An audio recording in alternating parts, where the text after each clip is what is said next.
Hi, I'm Jurassic Joe with Jurassic Sands, and today I'll be speaking with Calley, a pediatric speech-language pathologist.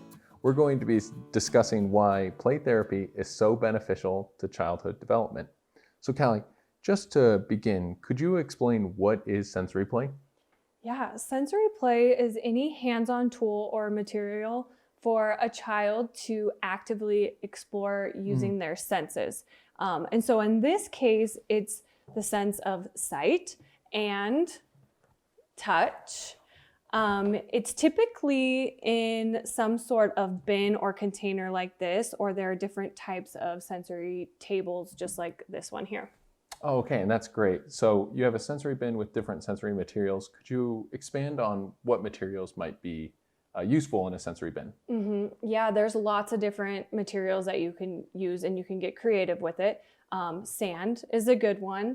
I like beans, rice, cotton balls, noodles, water, food, pudding, really anything you can think of to make it a really immersive experience. Oh, perfect. So if we have a sensory bin and a sensory table like this one, it makes it easy to swap out those different materials.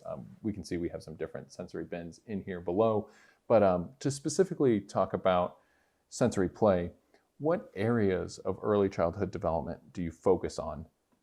Yeah, as a pediatric speech language pathologist, sensory bins are one of my favorite activities to do with children because they cover so many different areas of development and skill development.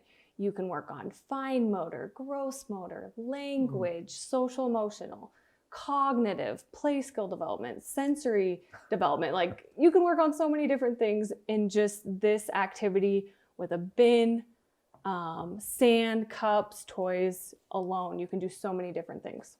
Oh, that's fantastic. So let's just take a moment and unpack some of the different areas you mentioned. I agree. I really love that you don't necessarily need a lot of materials. You need a bin, you need some sensory material, and then cups and toys allow you to work on all these different areas of development. So one of the areas you brought up was fine motor. How, as a speech language pathologist, when you work with a child in a sensory bin, how do you focus on fine motor skills? Yeah, and I should say too, I work with children, but I'm not always focusing on language. I like to work from a developmental standpoint, so I'm working on lots of different areas, not just language. So I can work on fine motor. You can work on grasp. Children can put their hands in, begin learning how to grasp. You can work towards a pincer grasp. I really like working with cups like these, or you can use measuring cups, really whatever you have at home. And like scooping and dumping are really great ways to work on fine motor skills. Oh, that's fantastic. And another area of development you specifically mentioned was gross motor.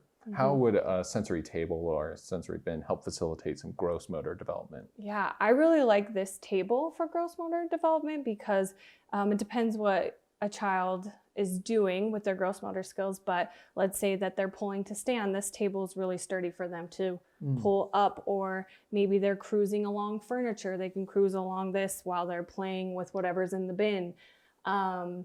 You can work on, if the child is walking, you can have a toy across the room, have them go pick up the toy and bring them into the bin. Oh, that's great. And another area, which obviously is a bit more your specialty, is language. How would you use a sensory bin to facilitate some language development? Yeah, there are a ton of different ways that you can incorporate language into a sensory bin. I like to use toys. You can use anything. But that way you are incorporating new vocabulary, like for example, lion, you can say roar, you can make it hide, you can make it run, and it really promotes a lot of early foundational skills for talking, like turn taking, having a child imitate you. There's lots of different ways. I like it too because you can use a toy, bring it close to your face so the child can look at your mouth and how you're making sounds, stuff like that. Oh, that's fantastic. And another area you specifically mentioned was social and emotional. Could you expand on that? Yeah, I love this because a child, you're not alone in the play. So a lot of times if you're a parent or a therapist, you are working with a child and you are going back and forth. You're face to face, you're getting them to reference your face, your facial expressions, your emotions, and you can work on lots of different types of play. So maybe they're in solitary play, but then you're working towards parallel play where they're having a joint experience or play scheme with a peer or a friend, and they're learning how to turn take, how to share, things like that. And so a sensory table like this would be really good for parallel play. Yeah, I love this. It's like the perfect size. You can see how many different kids can be at this table doing parallel play. That's great. And another area you brought up was cognitive development. Could you just speak to that briefly? Yeah, there's, again, lots of different ways, and cognitive development can mean so many different things depending on where your child is at. But my biggest thing, because I work with children, between the ages of 18 months to 3 years old, is working on their attention span. So attending to an activity for longer periods of time. And sensory bins, if I'm having trouble with a kiddo, getting him to stay with me. I love sensory bins because they're exciting and they will likely attend to a sensory bin for longer periods of time. But you can do lots of different concepts. I like these stacking cups because kiddos can learn like how do things fit into each other. You can do stacking, you can build a sandcastle. You can incorporate different toys like colors or shapes into this bin.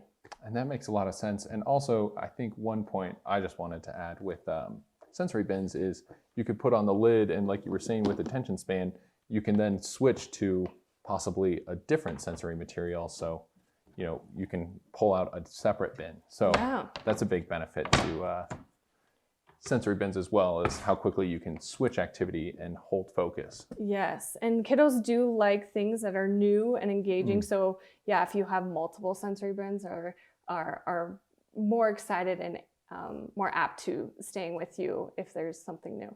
That makes a lot of sense. So another area you said you use sensory bins to focus on is play skill development. Could you speak to that?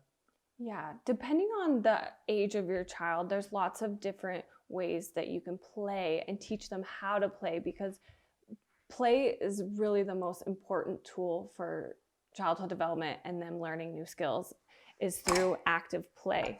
And so it kind of starts with exploratory play where they're just kind of exploring, feeling it. Then it kind of goes to in and out play.